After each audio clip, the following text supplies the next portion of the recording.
Maligayang pagbabalik sa Filipino Movie Recap. Ikukwento ko sa inyo ang isang sports action movie na pinamagatang The Champion. Now sit back and enjoy the movie. Ang kwento ay umiikot sa buhay ng isang dating Korean arm wrestler na may pangalang Mark. Kasalukuyan siyang nagtatrabaho bilang bouncer sa isang club sa Amerika. Isang gabi, nilapitan siya ng dating kasamahan na si Kim at pinilit siyang lumaban sa isang arm wrestling match. Hindi si Mark interesado ngunit hindi sumuko si Kim at napapayag din siya sa huli. Pumunta sila sa kabilang panig ng club kung saan ang mga tao ay masayang tumataya sa laban. Ang lalaking makakalaban ni Mark ay hindi pa natatalo sa buong gabi dahilan para maging dehado siya sa laban. Walang gustong pumusta sa kagaya niya at naging bentahe ito ni Kim. Nagsimula ang laban at pinatunayan ni Mark kung bakit siya tinawag na professional arm wrestler. Sobrang nahirapan ang kalaban ngunit hindi niya man lang nagalaw ang kamay ni Mark ng kahit na 1 pulgada. Kahit na hindi ito sineryoso, nanalo pa rin si Mark sa laban at napanalunan ni Kim ang balde na puno ng pera. Nagkaroon ng pagtatalo nang hindi tinanggap ng lalaki ang kanyang pagkatalo. Sinuntok niya si Kim at naging sanhi ito ng away sa pagitan ni Mark at maraming mga customer. Dahil sa kaguluhan, natanggal si Mark sa trabaho. Pagkatapos ng 1 linggo, nakakuha siya ng panibagong trabaho bilang security guard sa isang grocery store. Nagkaroon siya ng desenteng pamumuhay at nakontento na sa buhay maliban sa lagi niyang namimiss na makauwi sa Korea. Merong isang arm wrestling tournament na gaganapin sa Seoul at ang mananalo ay pwedeng lumaban sa international level. Tinitigan ni Mark ang kanyang mga lumang medalya bago nagpa siyang gawin ang panibagong hamon sa kanyang buhay.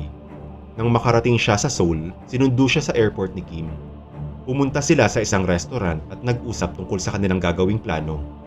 Gusto ni Kim na maging manager ni Mark at siya na rin ang bahala sa pakikipag-usap sa mga promoter. Iniling niyang maging maganda ang kakalabasan ng mga laban, ngunit plano niyang pumasok sa negosyo ng patayaan upang kumita pa ng mas maraming pera. Para dito, kailangan niyang samantalahin ang husay ni Mark. Bago magsimula ang unang kompetisyon, namasyal muna ang dalawa sa Seoul. Sa isa nilang destinasyon, napagkamalan si Mark na isang tourist attraction at nagpa-picture sa kanya ang mga namamasyal na babae. Nang dumating ang gabi, pumunta sila sa isang club ngunit tumayo lang si Mark sa isang kanto ng buong oras na para bang nagtatrabaho siya bilang isang bouncer. Nang papunta na sila sa hotel, tinanong siya ni Kim kung sakaling gusto niya pang malaman kung nasaan ang kanyang tunay na ina. Sa katunayan, si Mark ay pinamigay at pinaampon sa iba nung bata pa lang siya. Sinabi niya dito na hindi siya interesado na makipagkita kahit kanino pagkat ang lahat ng ito ay tapos na. Binaba siya ni Kim sa lugar na kanyang tutuluyan na kinalabasan ay isa palang love hotel. Naranasan ni Mark ang vibrating waterbed sa unang pagkakataon, ngunit ang bagay na nakaagaw sa kanyang atensyon ay ang isang regalo. Ito ay galing kay Kim at meron itong cellphone sa loob. Nang sinuri ito, nakita niya ang address ng kanyang tunay na ina. Sa isang banda, lumapit si Kim sa isang milyonaryong loan shark na may pangalang Yu at humiling na sponsoran si Mark. Binitin siya ng patiwarik dahil sa pakikipag-usap niya kay Yu nang walang pahintulot. Ngunit pagkatapos na mapanood ang video ni Mark, ang gangster ay pumayag ng mag-sponsor sa bida. Ang kondisyon ay kailangang manalo at matalo ni Mark ayon sa kanyang utos. Sa sumunod na araw, sinundan ni Mark ang mapa sa cellphone at nagawang makapunta sa address ng kanyang ina. Bago siya kumatok sa pintuan, nilapitan siya ng 2 bata. Dahil sa laki ng kanyang katawan, inisip ng mga ito na isa siyang halimaw kaya umalis na lang siya para hindi sila matakot. Sinabi ng mga bata sa kanilang ina na si Sumi ang tungkol sa bruskong lalaki na nakatayo sa labas ng kanilang bahay. Sinilip nila si Mark sa may bintana at pinanood siyang naglakad palayo.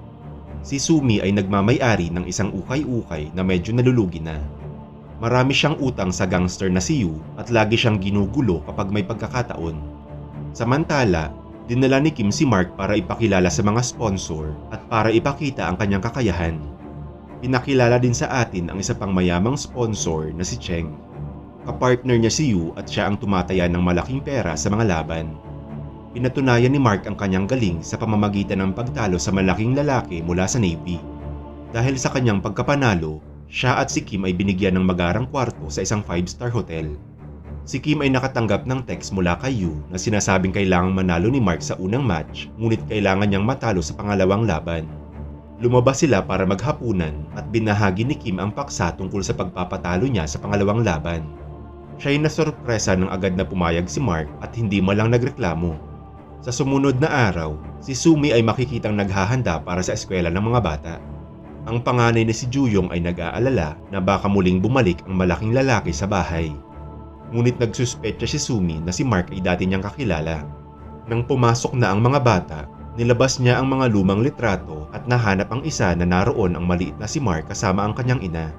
Sa labas, muling nakita si Mark ng mga bata. Ang bunso na si Junhee ay excited siyang makita, ngunit nagbanta si Juyong na tatawag siya ng pulis kung sakaling makikita muli si Mark.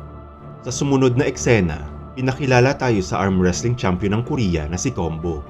Inimbitahan siya ni Yu sa kanyang club para suriin ang kakayahan ni Mark. Ayaw niyang pumusta ng pera hanggang sa mapatunayan niyang magaling talaga si Mark. Si Mark ay lalaban sa isang 7-footer na higante sa unang match. Medyo nahirapan siyang ipanalo ang laban, ngunit na-impress sa kanya ang champion ng Korea. Si Sumi ay nandoon din sa audience para panoorin si Mark. Habang nakabreak, sinubukan siyang hawak-hawakan ni Yu at diniklarang pagmamay-ari ang babae dahil sa dami ng kanyang utang.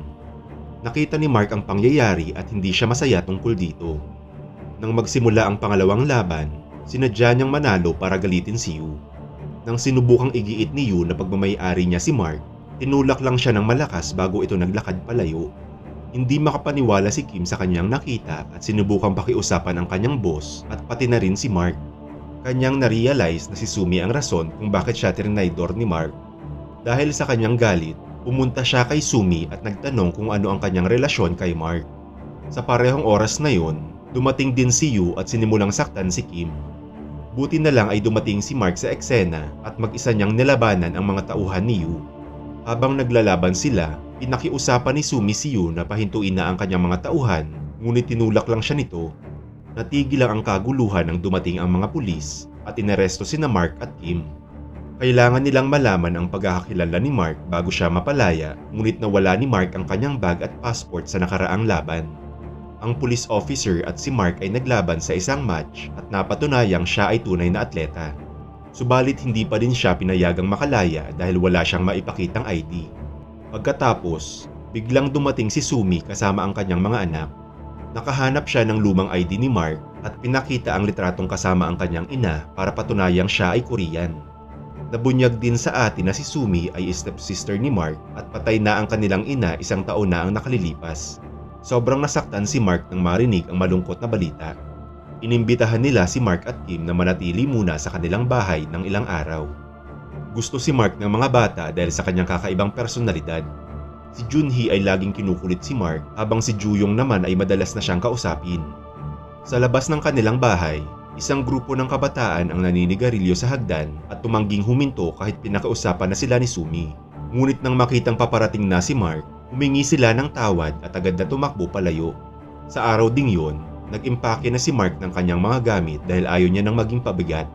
Nang siya'y paalis na, pumunta ang mga tauhan ni Yu para mangolekta ng utang kay Sumi. Itinaboy niya palayo ang mga gangster at na-realize na kailangan niyang manatili sa pamilya para protektahan sila kay Yu. Sobrang masaya sila na makasama ang bawat isa. Pumunta sila sa mga restaurant, kumain ng sabay at namuhay na parang isang tunay na pamilya. Hanggang sa ngayon, mahirap para kay Sumi na mamahalan ng isang negosyo at mag-alaga ng 2 anak. Ang kanyang bahay ay puno ng magugulong damit mula sa kanyang negosyo. Isang araw, umuwi siya sa bahay at nasorpresa nang makita itong maayos. Si Mark na din ang nag-aalaga sa mga bata upang makafocus siya sa kanyang trabaho. Samantala, si Kim ay namomroblema dahil kinakapos na siya sa pera. Sa sandaling makita si Mark na kasama ang mga bata, nakaisip siya ng ideya at tumawag sa kanyang kaibigan sa isang broadcasting company. Gusto niyang idokumento ang buhay ni Mark upang makuha ang simpatya ng mga tao at para kumita din ng pera. Nag-alinlangan si Mark ngunit pumayag din siyang gawin ito. Sa sumunod na eksena, si Mark at ang kanyang pamilya ay lumabas para mamasyal. Nakita nila ang Korean champion na si Combo na lumalaban para sa isang charity event. Hinamon siya ni Mark at naipanalo ang laban. Hindi makapaniwala ang lahat nang matalo ang champion ng hindi kilalang si Mark.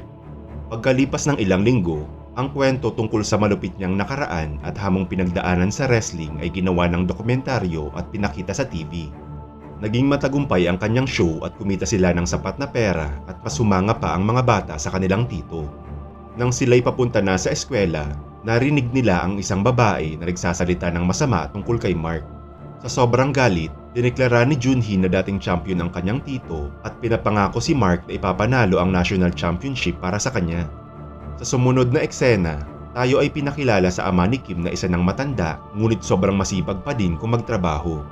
Ang dahilan kung bakit gustong kumita ni Kim ng malaking pera ay upang bigyan ng magandang buhay ang kanyang ama at tumigil na ito sa pagtatrabaho. Nang makabalik sila sa bahay, tinawag ni Juyong si Mark at pinakita ang mga email na ginawa ng kanyang ina para sa kanya. Kanyang nalaman na sobrang nagsisisi ang kanyang ina sa ginawang pagpapaampun sa kanya. Nagsulat siya ng maraming email sa iba't ibang address, umaasang si Mark ang makakatanggap nito. Sa kanyang email, nilarawan niya kung gaano kahirap ang buhay noong kasama pa si Mark. Hindi niya na kayang buhayin si Mark at gusto niyang bigyan ito ng magandang buhay.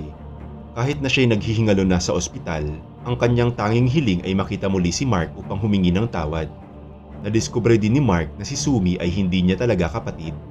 Inampun siya ng kanyang ina nang malamang wala itong ibang matitirahan at upang may makasama siya sa bahay. Nabigla si Mark sa nalamang balita at nagalit kay Sumi sa hindi niya pagsabi ng totoo. Sa sumunod na eksena, pumunta ang pamilya sa puntod ng ina ni Mark. Nang sila'y makarating, pinagpaliwanag niya si Sumi sa ginawang pagsisinungaling. Nagpasya na si Mark na bumalik na sa Amerika at tuluyan na silang iwan. Sinubukan siyang pigilan ni Kim dahil sa susunod na linggo na ang gaganaping tournament. Pagkatapos nito, makikita natin ang champion ng Korea na si Combo na nag-iensayo na para sa gaganaping tournament. Ang gangster na si Yu ay umupa ng isang halimaw na may pangalang Kane para sumali sa kompetisyon. Dati siyang arm wrestler at kilala sa pagbali ng kamay ng mga nakakalaban sa kompetisyon. Ilang taon na ang nakalilipas, inaresto siya dahil sa paggamit ng pinagbabawal na gamot para lang manalo. Samantala, nag-ensayo din ng husto si Mark at naghanda ng makabalik sa laro. Dumating na ang araw ng pinakaaabangang tournament.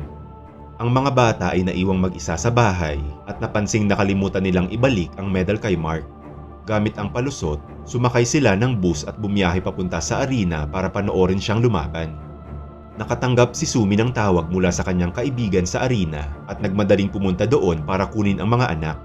Nagsimula ang kompetisyon at sina Mark, Kane at Combo ay napabilang sa magkakaibang grupo. Nangibabaw sila sa laban ng kani-kanilang mga pangkat at nagawang makaabot sa semifinals. Ang walang awang si Kane ay sinaktan ang marami niyang kalaban at nakarating sa final.